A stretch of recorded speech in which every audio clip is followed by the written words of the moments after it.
Okay, so welcome and thank you for coming along to this virtual regional presentation. For those that haven't been to a regional presentation previously, the whole idea of them is one for us. Well, we would normally come and visit your town and talk to you about your project and that sort of thing, and make a small presentation to you. So, given that we do most of our work out of Metro Melbourne, and we can't travel that far at the moment, we're having to do this virtually again, same as we did last year. So it's a chance for you to give a short description of what your project is. And we find them very beneficial because just a lot of people find out about projects they otherwise wouldn't have known about. For those that have come along to and expecting the lovely Emma White, sadly I'm saying you've got me instead. I'm Gary Mogford. Emma, who does run our awards program and is our events manager, she's currently looking after a beautiful 5-week-old baby and using that as an excuse to not to work at the moment. There's a few other people from KVB on this call, so I'll introduce those, and if you could wave your hands as I mention you. Firstly, we've got Sabina, our hardworking CEO. We've got Anton, who looks after our volunteer programs, and Dr. Roadside and Stationeers. And we have Sam. There he is. Sam has developed and is running a program called LEON, which stands for I've gone blank. Litter Enforcement Officer Network. Litter was the one I couldn't remember. I had the rest of it. So it's a project aimed at all regional councils across Victoria, so that hopefully all councils can work consistently and effectively and efficiently in relation to illegal dumping, which is becoming a scourge across the whole state. So that's a program that Sam's running, trying to coordinate all of the litter enforcement officers. Okay. Just a quick rundown on how today's going to work. I've got a list of projects that are entered today and they're generally from the northeast of the state. So I'll call out a project and the category it's in. And if you're representing that project, you'll be allotted roughly 2 minutes to talk about the project. We don't want speeches. We want to know what the project was about. There have been people in the past tried to do speeches, and we would be there for the 2 hours if that was the case. And I don't think anyone wants that. So you'll be given your 2 minutes. When you start getting towards your 2 minutes, I'll start trying to distract you. And if you totally ignore me, I'll get you muted. So I have the final say. But if you can stick to around about the 2 minutes, that'd be wonderful. Thank you. And all we're looking for is what the need was, how the project was organised, how it was done, and what the results have been. It's just to give the other people on the line an idea of what the project was. And we always think some of the best projects that different communities get up to are ideas they've stolen from other towns, and we don't need to reinvent the wheel every time. On the chat that's coming through sometime during the session, Sam will put up a link to a survey, and we'd appreciate if you could go to that survey. It is an anonymous survey, and all it is asking us for information as to how you felt this presentation was, and if there's any ideas for making it better. It should only take about 5 minutes. It's largely yes and no questions. And I'll remind you about that at the end again. After the award ceremony this year, so that's when all the winners are announced, we will be sending out certificates. Normally we would do it at the live things, but the live things aren't happening, so we'll send those out after the actual awards event. Keep your eye open for information from us in relation to the awards event. The intention was that was going to be an actual event held in Hastings this year. and COVID has struck again. So we're going back to the same format as last year. So it'll be a pre-recorded awards announcement, if you like. But we're still trying to work out the mechanics of that as well, because getting that taped under the current restrictions is not as easy as we would hope it would be. So we're still trying to work that out, and we'll let you know as soon as we can get a reasonable timetable on that. Now, here's my test to do something in about 2 minutes for you. For those that haven't been here previously, I'll just give you a quick rundown of Keep Victoria Beautiful and how we were formed. So my 2 minutes, I'll set that up and running. Keep Victoria Beautiful was formed over 50 years ago. It was set up initially as an anti-litter campaign, and that the impetus for it came from a lady by the name of Dame Phyllis Frost, who you may not have heard of. Dame Phyllis was probably one of the forerunners of community activists in her time, with particular interest in litter, the environment and women's prisons. And she was successful in all of those areas in making or forcing or enabling significant improvement in all of those areas. And from a Keep Victoria Beautiful point of view, as was her way, she was able to organise a meeting with Sir Henry Bolte, the Premier of the day, put forward her case, and the result of that was, a litter campaign called Keep Victoria Beautiful. And we've expanded out from that. We're still involved with litter, getting involved more now in illegal dumping as well, which is, I suppose, litter on a grand scale. We're involved in community projects, enabling community volunteers to do the work that they want to do. And that's the Adopt a Roadside and Station Years programs. And of course, we've got the Tidy Town Awards and the Sustainable Cities Awards, which work to acknowledge and recognise the work done by community volunteers, give them a forum to put their projects out there and be recognised for them. So that's Keep Victoria Beautiful. I think I've got me 2 minutes. So what I'll do, we'll kick this off, and as I call out a project, if that's you please unmute yourself and you can kick off your 2 minutes. So we'll swap pieces of paper. All right, we'll start with you, Robin. So Hearts of Gold and Minds of Metal, which is a project in the Heritage and Culture category from Stanley. Thank you, Gary. Pleasure. Now, I have written a script, so I hope you don't think it's a speech. The picturesque township of Stanley is located in northeast Victoria, and some people haven't heard of it. So if we say Beechworth, everyone's heard of that. So it's near Beechworth. The Stanley Athenaeum has been an integral part of our community since it was established in 1863, and it's a valuable source of rare historical records and books. It's really, I call it the mouse that roared, if any of you can remember that film. It really is an extraordinary establishment.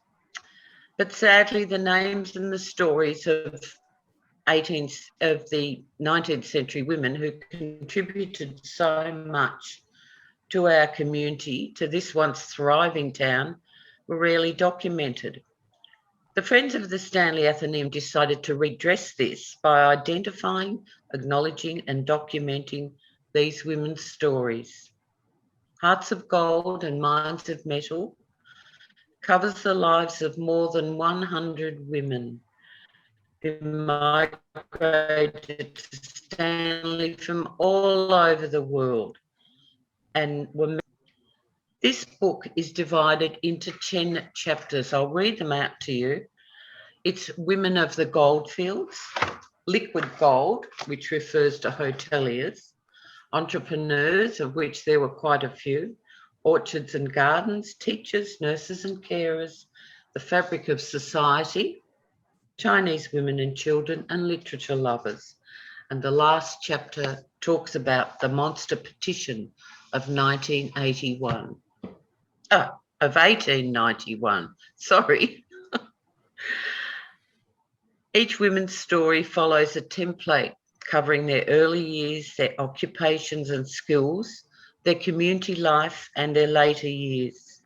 And each of these stories tells a tale of fortitude and courage.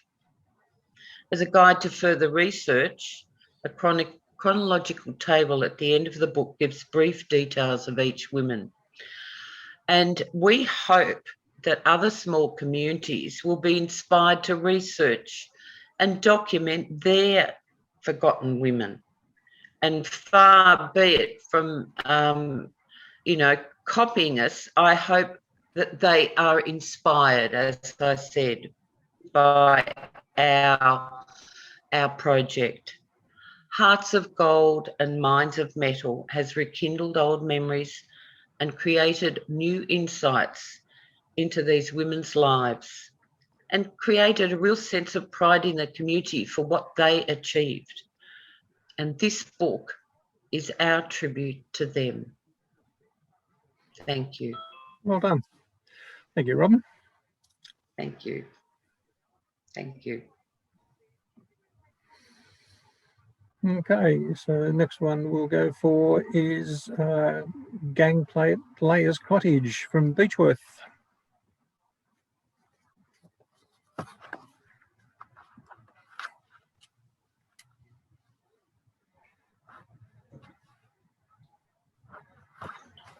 Anyone going to talk to me about that one?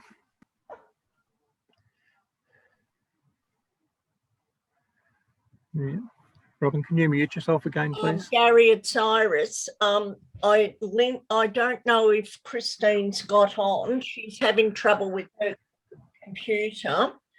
And being a lion, I can talk about it if you want, if you'd like, because Chris has obviously not come on. Mm-hmm. But you won't have me on the screen. That's the only thing. Right. So, Iris, just give you the option. If you think she may come on later, I can call it again later, or if you're happy to talk about it, that's fine. Well, we can do it later and I'll ring her in the meantime. So I'll mute myself. Okay. Hopefully Anne's on now. She was having trouble too, and she's going to talk about boomerang bags. So, but if she's not on, yeah. Okay. Okay. Right. We'll head down that track, and I'm guessing that's 20,000 bags. Whoa.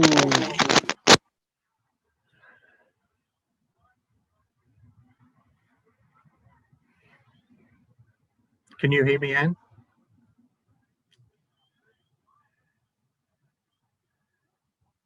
You're on mute, Anne.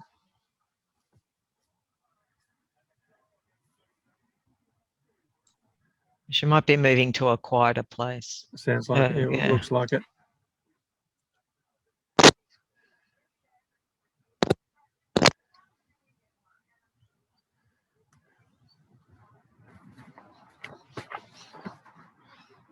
I can see you, but I can't hear you.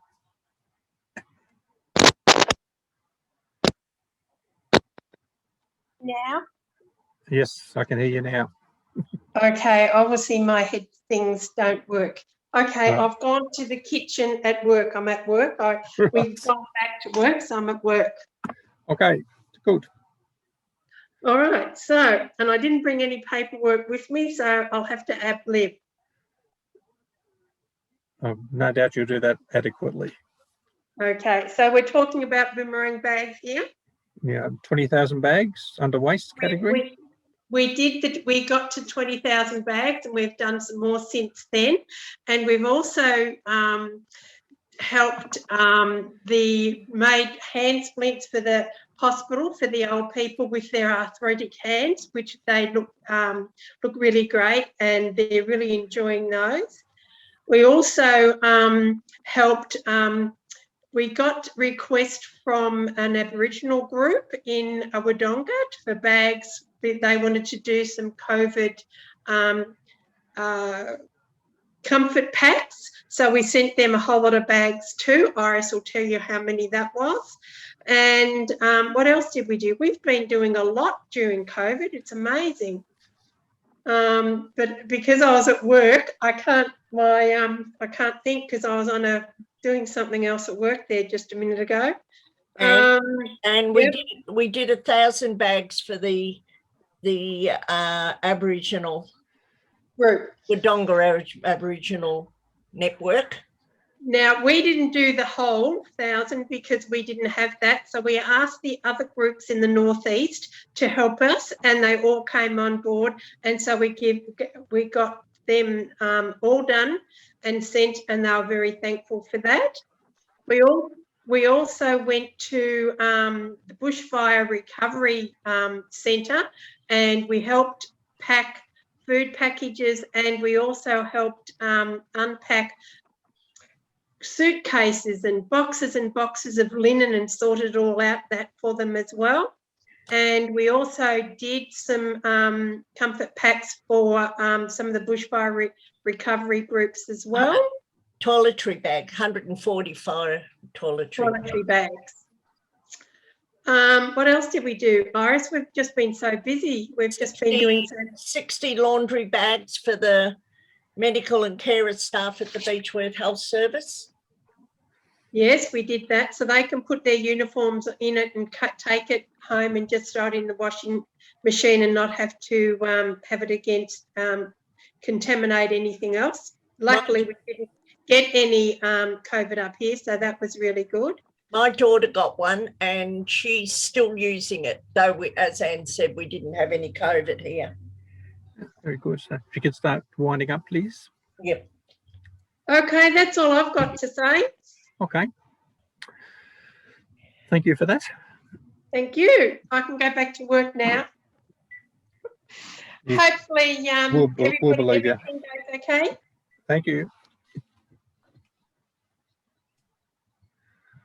Okay, so next I'll head to DTAC Wangaratta, inspiring a community with STEM, which is in the community category.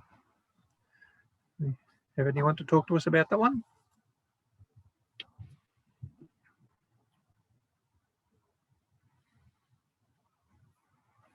Doesn't look like it.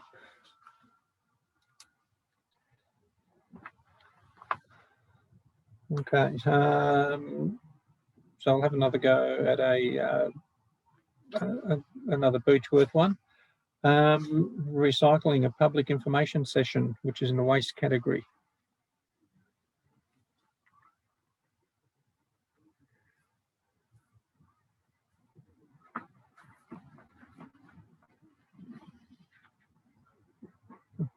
Iris, do you have any clues on the recycling one? Okay. I've actually got Chris on the phone, so she is on Zoom. I probably could look for that in amongst my file if you want to go to Chris. Okay. Do you want Okay. to talk about the Game Plate Layers Cottage and I'll hang up? Okay, but Chris is not showing up on the screen. Oh, God. Oh, well, I'm not sure what.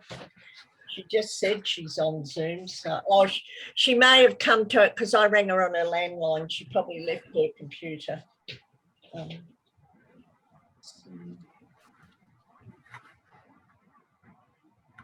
Well, the waste award was Boomerang Bags, wasn't it? Yeah. There was two. There was the recycling, a public information session as well. Oh, okay.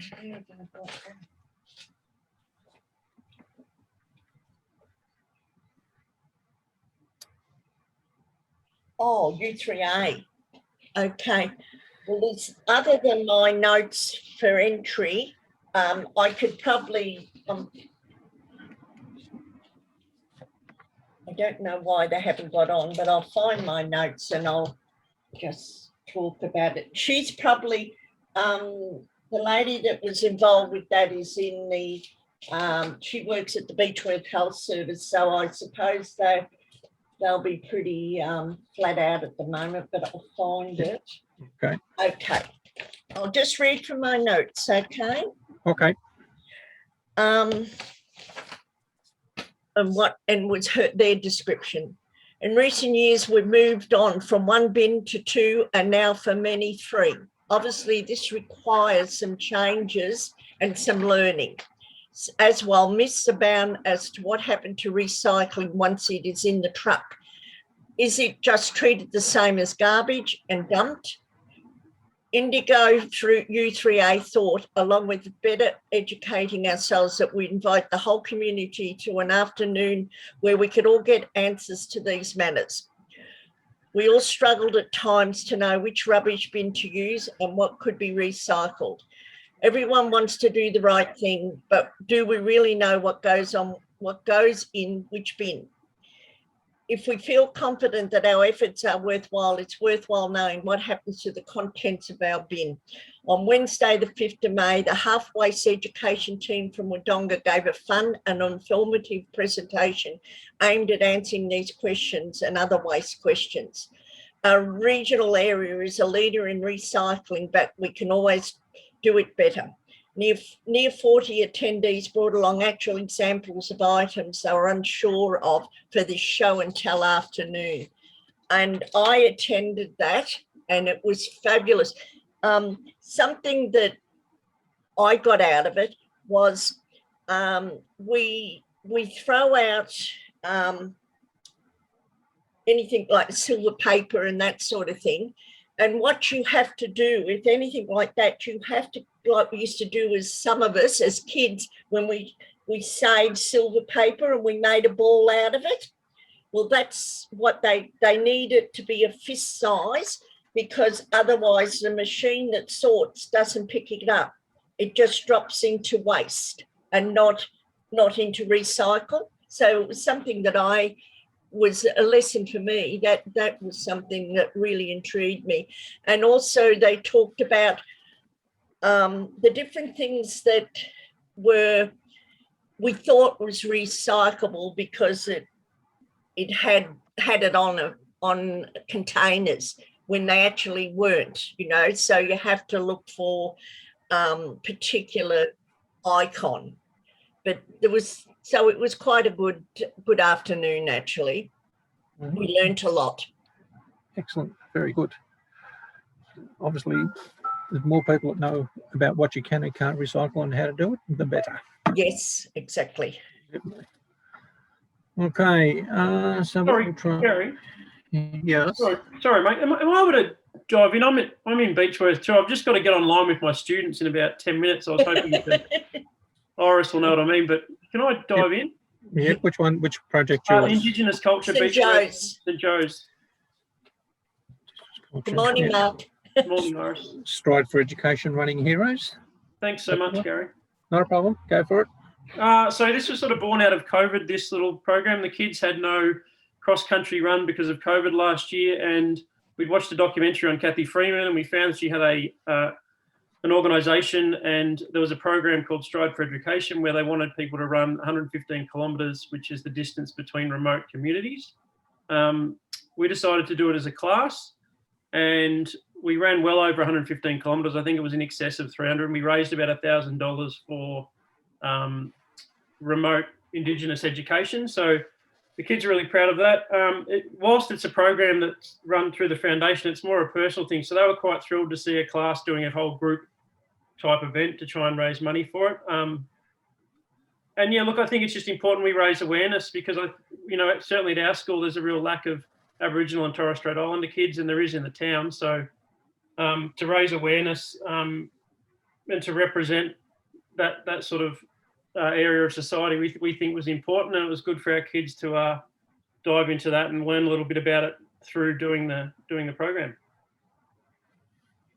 Excellent. And that's about it. All right. Good. Thank you for that. Thanks a lot, Garrett. It's great to get kids involved in doing things. And Absolutely. my experience is that if kids are given things that they think are interesting, they'll get fully behind it. Yeah, and they did. They were That's great. really great. Excellent. Thank you, mate. Thank you. Okay, I'm putting 2 and 2 together and hopefully not coming up with 5. If someone wants to talk Gary, yes, Iris. Chris is online now.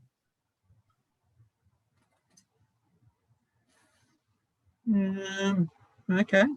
Speak, Chris, so that.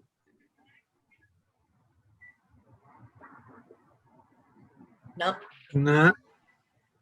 We're all had trouble getting on actually this morning. I don't know why. Okay. So what we might do in the meantime with that, if Chris is still trying to get herself sorted out, if someone wants to talk on DTAC Wangaratta, inspiring the community with STEM, which is in the community category. Hello, everyone. I'm Marie from DTAC Wangaratta. DTAC Wangaratta is a collaboration of passionate educational people. We were worried. It started with just a conversation that we were worried about STEM engagement with our students back in 2016, and we decided to create a STEM Careers Expo for National Science Week in 2016. And we had a lot of local community organisations come on board to help us do that. And it was so successful. We had 400 students come through from schools all the way down from Mansfield to Yarrawonga, Albury. So quite a fair way came across to it. Then in the evening, we had a community session. We had 200 community members, a lot of kids bringing their parents and grandparents to it. And I think we were on such a high and a buzz from it that we continued the collaboration, and we just continued to work together to try and just keep the STEM, happening, because it was, I guess we didn't believe, we didn't realise how good it was. So our school three of the regional schools got into VEX Robotics from that STEM Careers Day, and we ended up 2 years later, all three schools ended up representing Australia over at the World Championships. So that was pretty impressive to have a primary school from Albury, a middle school, Wodonga Middle Schools, and my school here at Galen Catholic College as well. So that was pretty impressive. But the DTAC committee has, we create events, teacher professional development. But what we also do, why we decided to go into community events rather than the education, is because our students are becoming leaders in the community. Our students have created a robotics club outside of the school hours. They take robotics to old age homes, to primary schools, to out in the community events. So we have community events, and working with Wangaratta Council, if they've had an event that's a family event, they will ask DTAC, and we'll have students running little events out there with the robots, with other activities to get people engaged with STEM. But I think one of the things that sort of come out of it is we've got a lending resource library. So Charles Sturt Uni, one of our partners, they have helped us along with other of our partners and some fundraising events.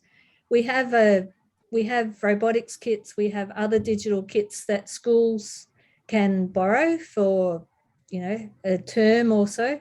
And so what we're doing is we're empowering teachers, we're empowering students, and to just borrow equipment that they don't pay for. So the students get access, teachers get access. So it's a really nice little thing that we've done that we're very proud of.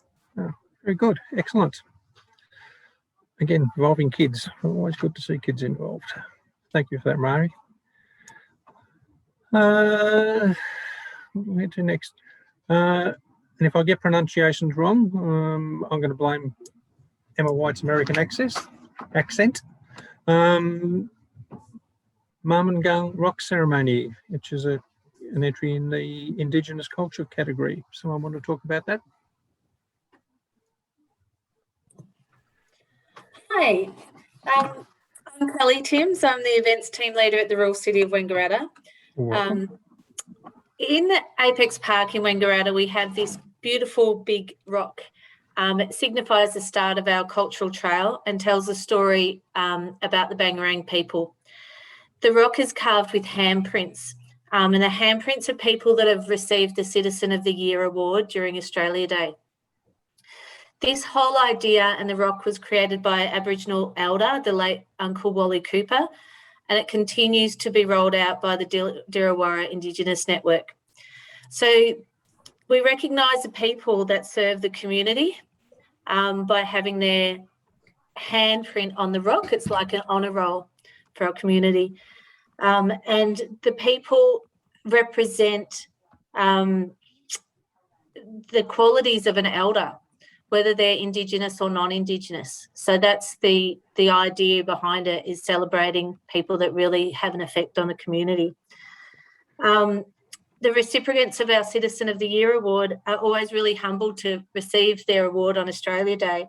But following this up during Reconciliation Week, to actually have their hand printed on this rock is a whole nother level of being honoured, and it's a really special process.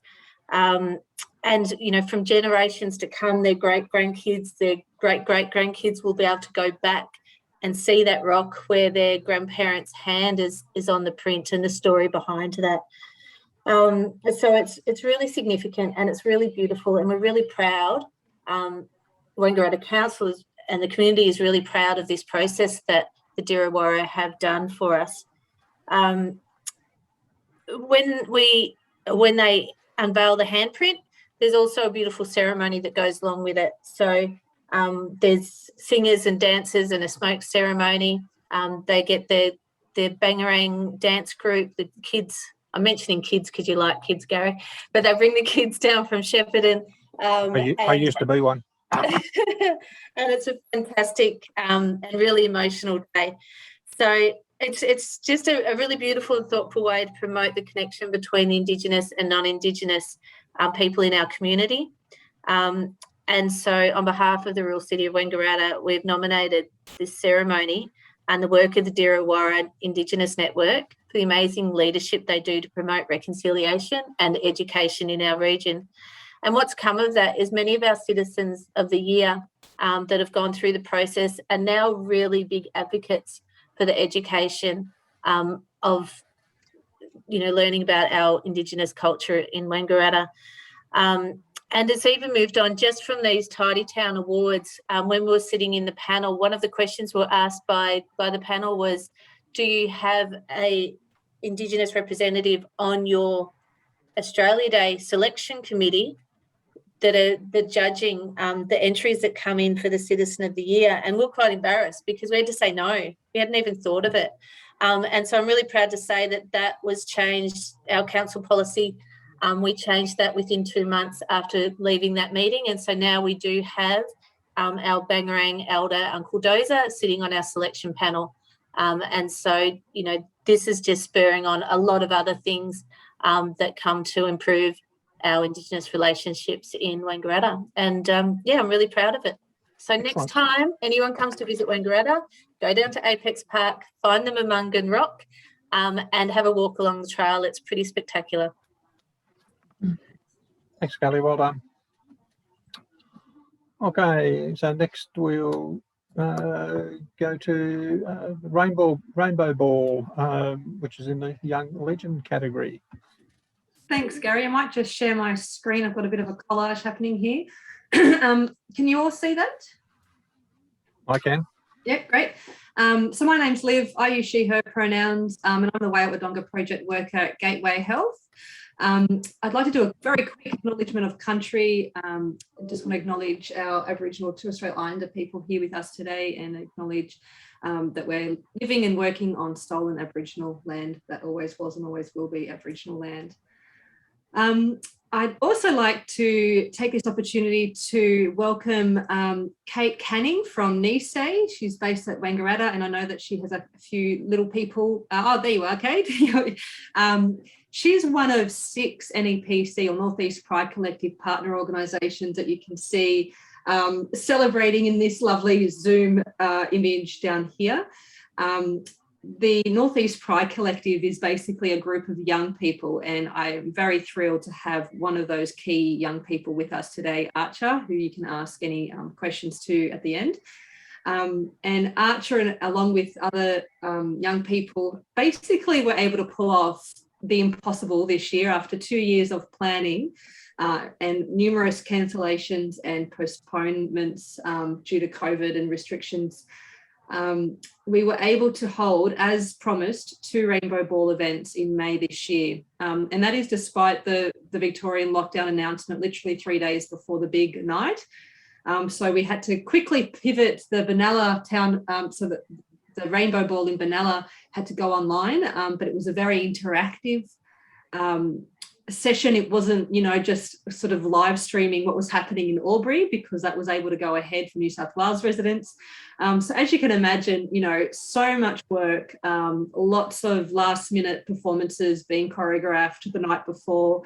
Archer and her colleague Jai, who lead the NEPC, were co-MCs, very last minute decision there, and really just took the reins and brought the in real life person in Albury event alive, while the Northeast Pride Collective partner organisations featured here really focused on making sure that online Rainbow Ball event was, as good as it could be. And that included, live performances from professional drag queens based in Melbourne who are due to come up in Shepparton who couldn't. It also included a live performance and quizzes hosted by a local singer-songwriter, young person in Wangaratta. So just an awesome night. As you can see, amazing support through various VIPs, including Helen Haynes and lots of mayors from various councils who collaborate with us. Front page story on, which was really exciting. I may have bought 10 copies of it. Just so proud of these young legends. So I'll stop talking. I could talk about it all day, but definitely want you to have a chance to hear from Archer, who's the key person behind all this. So take it away, Archer. Thanks, Liv. I thought I'd give a bit of background to the Rainbow Ball. So the Rainbow Ball is a queer formal event for regional, rural and remote Northeast Victoria. The event was kind of born out of exclusive practices in our local secondary schools with debutantes. With a lot of formal events, there's a expectation of boy-girl couples. And a situation happened at my school in particular where a same-sex couple had asked the staff if they could attend the debutante together. And a suggestion was made, yes, you can, but only if one of you wears a suit. So there's a attitude and community mindset, which is really grounded in homophobia and discrimination. So the Rainbow Ball is a big, fun, formal event where young people within the LGBTQIA+ community can all come together, experience live music, live events, queer artists, and enjoy a social and expressive atmosphere where they feel accepted. So I think, Liv, did you have something else as well? Yeah, would you like me to play the little video with Jai? It really needs to be very short if you're going to play a video. Yeah, it is. It's 30 seconds, I think it is. Okay. That's right. Thank you. This is Jai and Archer talking about the event. Let me know if you can't hear it.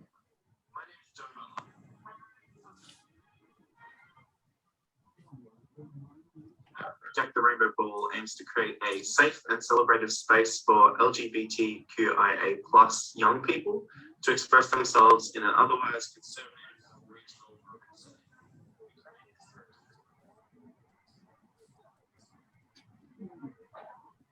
space for self-expression, peer love, and social networking, the Rainbow Ball has brought our community closer together. together through their shared experiences. We're proud against discrimination, proud of common and stood as a symbol of hope. So we thank Keep Victoria Beautiful for considering our event for this award, and stay safe. Lovely. And I just would like to sum up by saying that, you know, it's more than an event, of course. By collaborating with so many youth services and local government, it really does take everyone on a really important journey towards LGBTIQA+ inclusion. And you can really sense that region-wide collaborative good work that all just springs forward all the time, that those good connections have just led to so many different initiatives. So yeah, I'm just really, really proud of these young people for everything they've managed to achieve. Excellent. Thank you. Thank you, Liv and Archer. A very important area to be looked at and considered. Next one we'll head off to is Alexandra Secondary College VCAL Community Composting Project, which is in the waste category.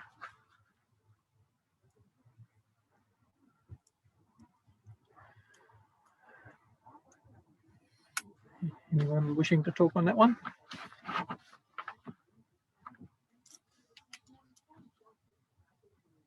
Okay. Beechworth Lions Club Volunteer Expo. I'll have to talk to that one, Gary, because John's got a welfare check. He's president of the RSL, so he's just contacted me to say he's sorry he had to be at the RSL. That's fine.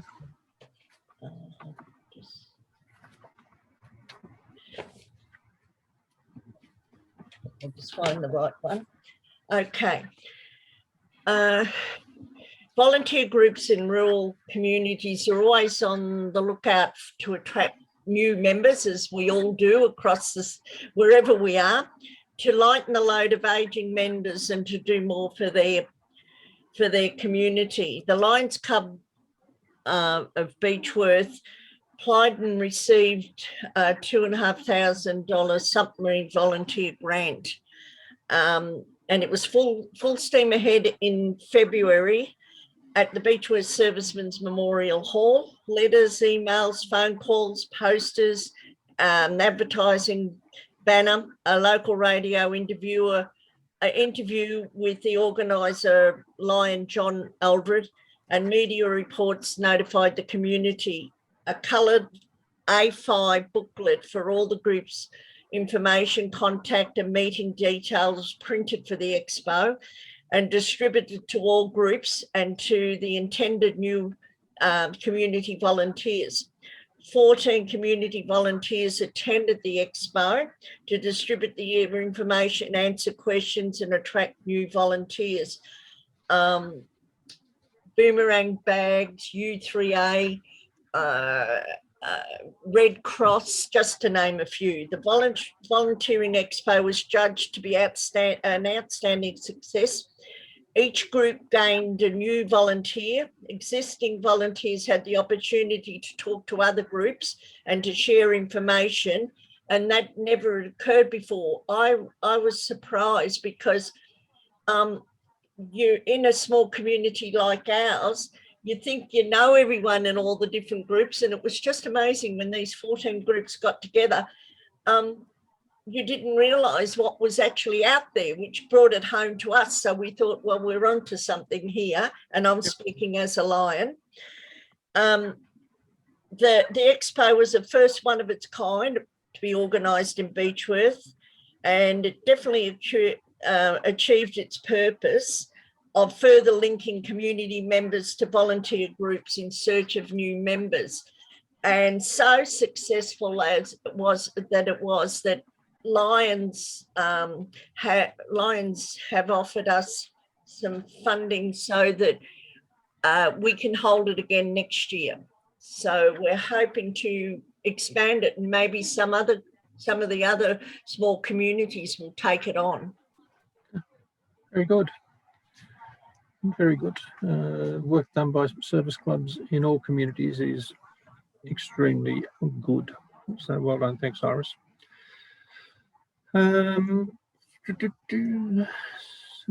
Okay. Save the Tasmanian Devil appeal, which is an entry in the Young Legend category.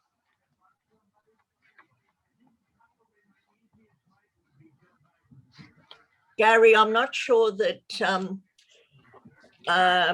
Zoe would be able to be on. She's probably at school at the moment. I could probably tell you a little bit about it if you want me to. Yeah, if you want to give us a minute or two on it, that'll be fine. This young lady's just amazing. She worried about the plight of the Tasmanian devils with the fatal facial tumours. And after reading an article 3 years ago, Zoe embarked on a project of selling homegrown vegetables to raise funds for Save the Tasmanian Devil appeal. She's now a year 8 student, so she's been doing it for 3 years. She said, I started out selling heirloom tomatoes and blackberries. I sold them at the Wirrajee Market in 2018. Now, the Wirrajee Market is run by Wirrajee Primary School, so there's, you know, an interconnection there. And she raised $100. The next year she sold tomatoes, basil, rhubarb and paper daisies, and she raised $250. Then last year, because of the coronavirus, the Wirrajee Market wasn't on, so her father put a post on Beechworth Community Facebook page, and she got many pre-orders. 125 tomatoes were sold out. So she grew some more plants and Elvira and rhubarb and ended up raising $700. Anne and I went down and took a photo of her down at the railway station, which has the food co-op. It's the home base for the food co-op, Beechworth Food Co-op. And she was there, and we waited to get up to take a photo of her. And by the time we got up to her, she'd sold out. So and I sort of had her hands on actually seeing what she did. But she was, she started, that day she was selling bulbs and propagated 150 snow gums and ovens wattles, which she used to regenerate her grandparents' farm. So just for this young lady, we just have amazing young people in our town, or in our shire actually. I can see Archer nodding because, yeah, she knows, you know, because, and they're so interactive with each other. It's just amazing. I'm in awe. I can say a couple of those children are my grandchildren as well. So, yeah. That's good. Good to hear. Okay, so what are we coming up to the last few now? Now I've put a note on one, but I've got a line through it as well, Iris. So tell me if I need to go back to it or not. The Gangplank Layer Cottage. Yeah, well, I don't know if Chris was having all kinds of trouble. Right, okay. She's got on or not. No. No. Okay. Well, I'm involved with this one, so I can talk to this one. So I'll find. Okay. Now, like everywhere else in rural communities, getting meeting spaces at a reasonable cost and for small groups, and I'm talking about groups that might only be 8, 10, you know, it's a big problem. So Lions had noticed that there was a vacant cottage next door to the senior sits, and we did some inquiries, and it was on Crown land owned by the Shire, that had just a security fence around it and hadn't been maintained for quite a few years. So we approached Shire, and the Shire came up discussing whether to pull it down or restore it. So Lions came forward and said, with help, we'll restore it if we can use it for a community hub for small groups. So we chased funding. The Shire agreed to it. I approached the the Beechworth prison, having a husband who's a prison officer. So the approached the prison if they would get involved with the work gang. Lions Club applied for a grant. We got our first grant of $20,000, which with in-kind, free labour and donations, that actually generated another $52,000. And then in between that, of course, we had lockdown and you couldn't always work, you couldn't always do it. But again, we're back into it. Because of lockdown, I will be looking at probably re-entering this again next year, because we think we have another grant which will finish it. And if we can get it, then hopefully we can get it open, and it'll be used by Beechworth Tidy Towns Committee for one, Boomerang Bags, because the building we're in at the moment, it's been sold, so we're looking for a home. U3A are looking for a home. Beechworth Lions Club doesn't have a home. So there are groups like that. So hopefully this time next year, we'll be actually in that cottage. Excellent. Very good. Okay. So next one, Mayday Hills Art Society, which is in the social wellbeing category. I don't know.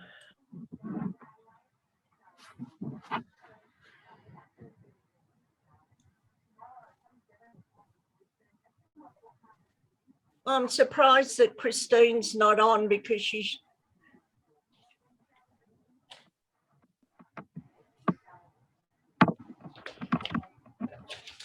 other than reading the notes, Gary, if you want to know about it, if Okay. Well, the only other ones I can go, because if you want, while you're looking, I can come back to it. But only other two that we've got remaining is the Indian Lunch Langer, or sorry, Beechworth Indian Langer Lunch, or Beechworth Bush Botanic Garden. Yeah, and they're not there either. Okay. Well, I'll have to. I'd send them all a reminder. I'm not sure what you. No, I don't. I can talk to them, Gary, if you want to, but if you're happy to, that's fine. Yeah, I think probably Shabir and Ashra, maybe because they're able to open, they're open this evening, they might be doing prep. Right. Now I'll read the notes. I was there. I had a fantastic time. They even got me up dancing. So they had me doing Indian dancing. God, you'd never want to see it on film, I tell you. Now, in March, our local Indian restaurant owners, Ashra and Shabir, with the help of their Indian and Australian friends from Beechworth, Wangaratta, Wodonga and Melbourne, organised a community Lango lunch, which attracted more than 100 people from Beechworth and surrounding areas. The Indians were all dressed in their traditional attire and introduced Beechworth to a Lango lunch to bring the community together after the 12 months of COVID. So this is the first 12 months of COVID when we reopened. They served a vegetarian meal alongside rice and papadons, a simple vegetarian meal cooked and served by volunteers, which were wonderful. The Indian community, particularly from Wangaratta, they were just wonderful. And it's always free and represents equality to alleviate poverty and strengthen the community. It was later followed by throwing of colours on one another and dancing. As I said, they had me dancing.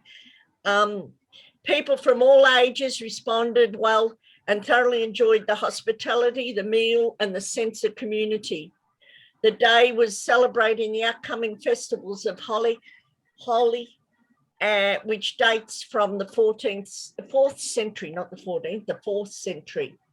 And also celebration of the birth anniversary of the 12th infallible leader, Muhammad, which is an important celebration among the Sikh Muslims, which this couple are Muslims. They had donation tins there, and one was for the Salvation Army and one was for the Beechworth Lions, and we did very well out of it. It was really, really wonderful. And this couple are also Lions, and they're part of the Salvation Army community. They're just become a really lovely part of our community. So it was just a wonderful day, and they intend holding that now every year. Excellent, well done. So Mayday Hills Art Society. Oh, I don't know how much I could kind of tell you about. That's okay. Other than reading notes, I've been there, I know it's, but I'm surprised that Christine's not on because she's usually pretty good, but I'll read the notes that they entered. And okay. Yeah. The Mayday Hills Art Society is a non-profit organisation located in Beechworth. It was officially opened in November 2017 in a 2-storey building set among the beautiful gardens of the former Mayday Hills Asylum. A small team of talented artists and supporters with a wide range of skills and experience put in a great deal of effort to transfer a once neglected building into a comfortable environment that includes 14 studios, 2 galleries, classroom, library, seating areas, Mayday Hills archive, printmaking and framing rooms, the upstairs playhouse theatre and a film cinema. The Society's mission is to be the centre of excellence in arts and science. It is the first and foremost an arts organisation. Its aim is to provide innovative activities to encourage creativity, advance the talents of people in the visual and performing arts, science and environment, providing opportunities for exchange of ideas to benefit the communities of Northeast Victoria. Art and science have a symbolic relationship. The idea in 2020 to introduce science to the Society's mission was to acknowledge the intellectual endeavours in science, engineering, technology within and from around this region. The aim is always to inspire and stimulate the community. And their latest, I know at the moment, the building they're in has come up for sale because they're only leasing it. So they are fundraising to actually buy the building. So it'll become a permanent home then. Okay, good. Good. And the last one is everyone know there is more people in Beechworth. It's not just me. This seems to happen every year, Gary, doesn't it? It does, Iris, it does. And the last one is Beechworth Bush Botanic Garden. Wow, I'm surprised that they're not on. Oh, well, do you want me to just give everyone a brief on that? Yeah, if you're happy to, that'd be good. I don't know. We've all, maybe they're like everyone, Chris just couldn't get on. We have all kinds of trouble with Zooming and internet and that in this town. So, okay, I'll read their project description. Now, for those that know Beechworth, beside our Chinese gardens down at Lake Samble was a pretty horrible area beside the creek. And beside that was a new housing estate, just a small new housing estate. And Mary Bowl was the first one to build on that estate, and her house was closest to this pretty rubbish sort of an area, which being part of Lake Samuel Committee, we hid it with plantings. So because we didn't even know who owned this piece of land, which turned out to be railway land. So that gives you a bit of background. So it's 5 hectares covered in invasive woody weeds and debris, such as blackberry, gorse, honeysuckle, overgrown bottlebrush, bulrushes and tea tree, entangled in a disused fence and in various states of decay, left over and neglected after the mining. Funding was applied for and granted to Beechworth Urban Land Care by Victoria Land Care, with the project managed by Ali and Mary. Beechworth Urban Land Care members and their neighbours participated in regular working bees to clean, prepare, plant and contain weed growth using mulch provided by the local council.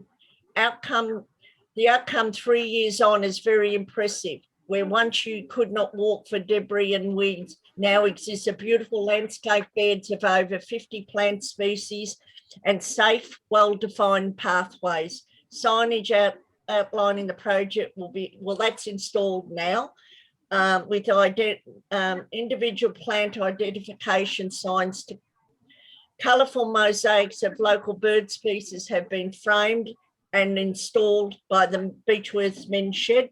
A table and seating is being built and installed by Beechworth Rotary. The 3 local primary schools will be invited to presentations in the garden to enhance their understanding of native plants and regenerative vegetation, which is what our Beechworth Urban Land Care are very good at. Okay. Okay. Excellent. Thank you, Iris. That's okay. Much appreciate your efforts with all of that. So that's the last of the projects. So thank you all for coming along to this presentation and for the information you've provided about your various projects.